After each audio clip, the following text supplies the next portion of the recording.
Congratulations, you've made it to the end of Unit 7. You are this close to completing the course, so I urge you to keep pushing. I hope that you feel that you have learned several important lessons at a very high level, at a big picture level in this unit. Number one is that the market generating outcomes with perfect competition are fundamentally different from the outcomes generated in markets with monopolies. First, the first welfare theorem breaks. And second, because the monopolist is no longer a price taker, a very interesting set of features that we observe in the marketplace, like price discrimination, like quantity discounts, arise. However, having said this, I want to bring you back to Unit 1, in which we saw that the fundamental problem that any company is trying to solve is maximize profits, and that leads them to equate marginal revenue and marginal cost.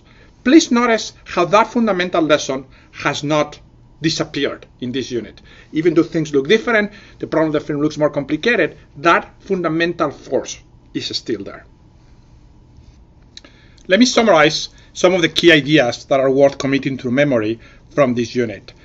We have looked at different types of the monopoly problem based on what is the extent to which the monopolies can discriminate. So first we look at a monopolies without price discrimination. And in that case, what we saw is that the monopolist sets marginal revenue equals to marginal cost, and that the first welfare theorem fails, so we have an inefficiency. The deadweight loss is greater than 0. Then we look at the monopolist with perfect price discrimination. And we saw that in that particular case, there is no deadweight loss, but that the monopolist basically ends up charging this unit and individual specific prices that allow us to extract all of the social surplus. In other words, the producer surplus is equal to the social surplus. We finally look at those set of circumstances that perhaps are more realistic, in which the monopolies have imperfect price discrimination abilities. And for example, we look at the multi-market.